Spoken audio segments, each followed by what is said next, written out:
Good morning সবাইকে। বর্ষার একটা নতুন দিনে জানাই অনেক অনেক শুভেচ্ছা। আর আমার পরিবারে তোমাদেরকে জানাই স্বাগত। আশা করি তোমরা সবাই খুব ভালো আছো, সুস্থ আছো আর হাসি খুশিতে আছো। আজকে হচ্ছে রোববার, 28শে জুলাই।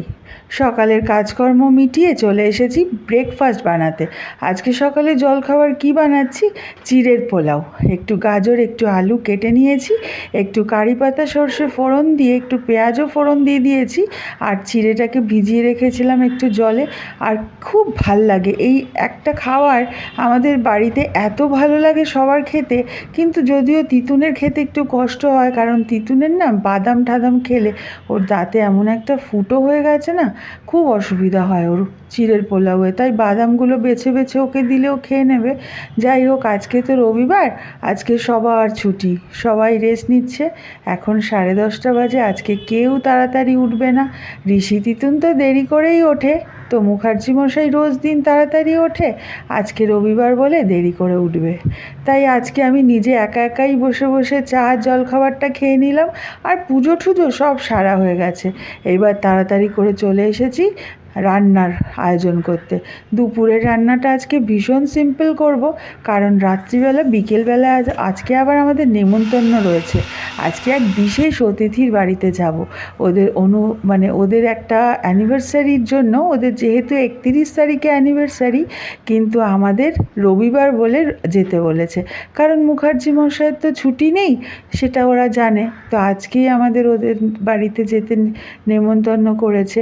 তো অনেক দিন বাদে না কোথাও বেরোচ্ছি, বেশ মজা লাগছে। ওদের বাড়িতে তো খাওয়া দাওয়া রয়েছে, তাই আজকে দুপুরবেলায় কোনো মাছ মাংস কোনো আয়োজন করিনি। একদম সিম্পল রান্না। পটল ভাজা করেছিলাম, সেগুলো আর তোলা হয়নি। ডাল আর একটুখানি দুপুরের খাওয়া দাওয়ার আয়োজন মিটিয়ে আমরা গিফট প্যাক করতে বসেছি। ভদ্রমহিলার জন্য একটা শাড়ি কিনেছি, আর ভদ্রলোকের জন্য একটা জামা কাপড়ের প্যান্টের পিস আর শার্টের পিস। ঋষি কিনেছে আবার একটা পারফিউমের সেট, তো সেইগুলোই প্যাকিং হচ্ছে। ঋষি আবার একটু এই বরফ নিয়ে এসছে। ছোটোবেলায় আমরা এগুলোকে বরফই বলতাম, এত ভাল লাগে না খেতে। আর আমরা যাই খাবো, ডিঙ্গু দেখো হ্যাংলার মতন তাকিয়ে থাকে, ওকে একটু না দিলে ভাল লাগে না। কিন্তু ওকে যেইটা খেতে দেবো, ওর খাবার, সেইটা খেতে যে কত প্যাক না করে, তখন বলতে হয় কালু খেয়ে নিল, ভলু খেয়ে নিল, সে অনেক ঝামেলা। আর আমি কি পরে যাব? এই ড্রেসটাই বার করেছি, শাড়িটা। আজকে ব্লাউজটাও পাওয়া গেছে, আগের দিনও এটাই পরেছিলাম। তো এই মালা, এই চুড়ি, এই আমার সাজসজ্জা। একটু লাল লিপস্টিক, ব্যাস। শাড়ি জামা কাপড় বার করা হয়েছে, পরেও নিয়েছি। চলো এবার বেরোনো যাক। সন্ধে এখন প্রায় 6টা বাজে।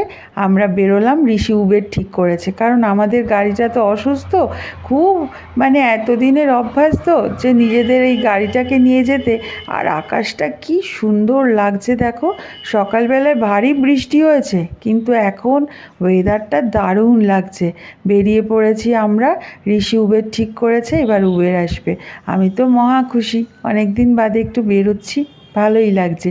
চলো তোমাদের সঙ্গে নিয়ে সবটাই শেয়ার করি। হ্যাঁ, আশা করি তোমাদের ভাল লাগবে। নিজেদের বাহনটা অসুস্থ হয়ে যাওয়াতে না বড্ড অসুবিধা হয়েছে। এক তো উবেরের প্রচণ্ড এক্সপেন্সিভ, গায়ে লাগে। আর নিজেদের গাড়ি থাকলে না অনেক সস্তায় অনেক দূর দূর চলে যাওয়া যায়, আর যখন খুশি তখন যাও আর আসো।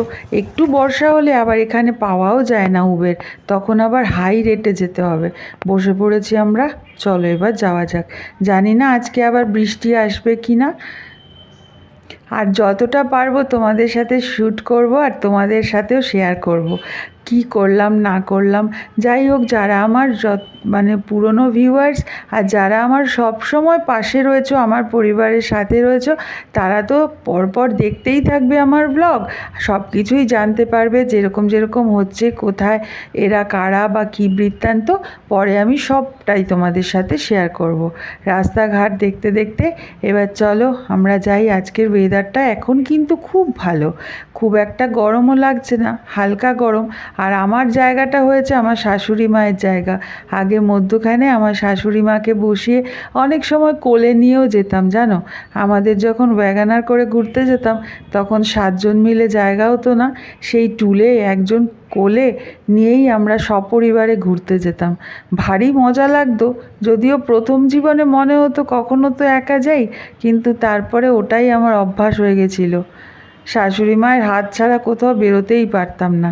চলে এসেছি ওদের বাড়ির গলিতে। প্রথমবার এলাম তো, ঢুকেই আর ক্যামেরা অন করব না, তারপর থেকে চালু করব। ওনারা জানেন যে আমি ব্লগ বানাই। বসে পড়েছি আড্ডায়। ওখানে যাবো, পিকনিক করবো কি? হ্যাঁ, ওই পিকনিকেরই তো জায়গা। আমাদের বাড়ি থেকে 40 মিনিট লাগবে। শোনো কি করতে হবে বলো, তোমরা প্ল্যানটা বলে দিচ্ছি। চিকেন ম্যারিনেট করবো, 2.5 কিলো মতন চিকেন ম্যারিনেট করে রেখে দেবো। ওখানে যাবো, কাঠে আগুন জ্বালাবো। পিডব্লিউডির আছে 250 টাকা না 300 টাকা না, বড়টা বাগানটা বুক করে নেবো। বুক করে নেবো, আমরা এরকমও যেতে পারি কোথাও গিয়ে। আমাদের টুম্পা দিদি আছে, বলবো পিডব্লিউডির বাগানটা বুক করো। 350 টাকা মতো নেয়, নদীর পাড়ে এরা একটা ঘর। বুঝতে পারছো কিছু? খুব পিকনিকের গল্প হচ্ছে, আর আমিও তো হুজুগবাজ, ওনারাও খুব হুজুগবাজ। তো সেই আলোচনাই হচ্ছিল। ওনারা আবার রেস্টুরেন্ট আয়োজন করেছে। আমরা সোজা চলে এসেছি টোটো ধরে রেস্টুরেন্টে।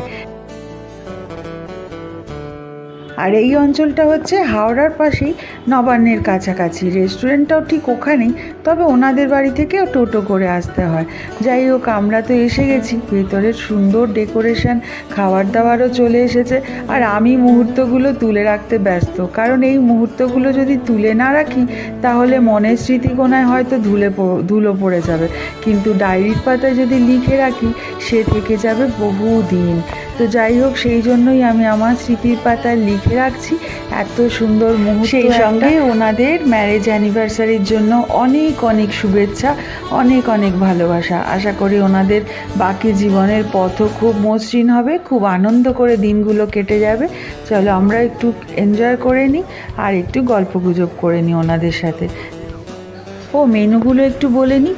নান ছিল, salad, mutton curry, chicken curry, চিকেনের স্টার্টারেও ছিল কিছু কাবাব, কিছু চিকেন উইংস, তারপরে ছিল মাটন বিরিয়ানি, তারপরে ছিল মিক্সড ফ্রাইড রাইস। আমি তো ভুলেও গেছি এত আইটেম। যাই হোক, তারপরে ছিল রায়তা আর স্যালাড, তারপর রোগান জুসও ছিল মাটনের। এগুলো খেতে খেতে আমাদের পেট একদম ঢাই, গল্পগুজবও চলেছে সঙ্গে।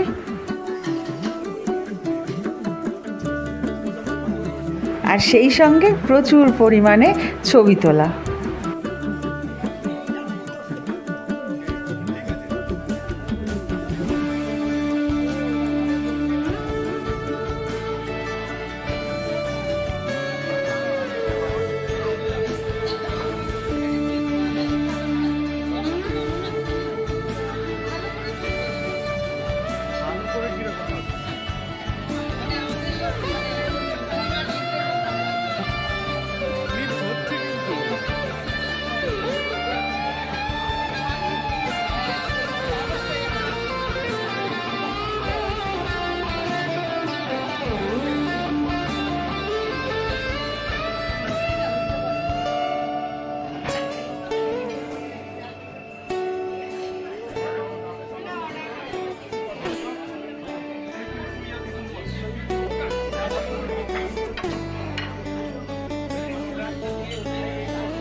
আর আমি যখন ভয়েস ওভার দিচ্ছি তখন বাইরে মুষলধারে বৃষ্টি পড়ছে।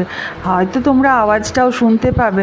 একদম কি করব বলো, একটুখানি ডিস্টার্ব তো হয়ই, চারদিকে আওয়াজ এত থাকে।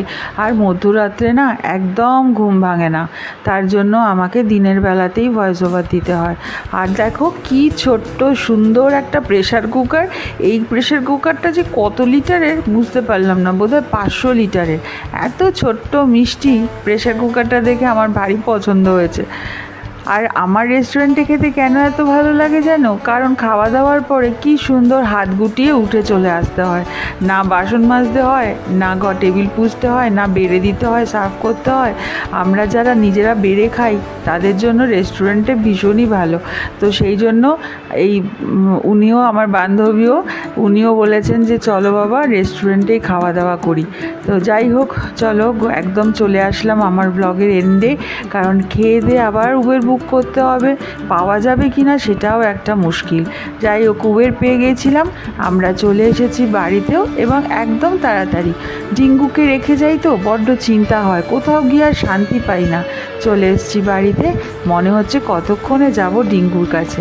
কেমন লাগলো তোমাদের ব্লগটা কমেন্ট করে অবশ্যই জানিও। ভালো লাগলে প্লিজ একটা লাইক দিও, আর নতুন যারা দেখছো তারা সাবস্ক্রাইব করে নিয়ে দেখো। আজকের জন্য তাহলে এখানেই শেষ করি, তোমাদের সাথে দেখা হবে পরের একটা ব্লগে। ততক্ষণের জন্য বাই অ্যান্ড গুড নাইট।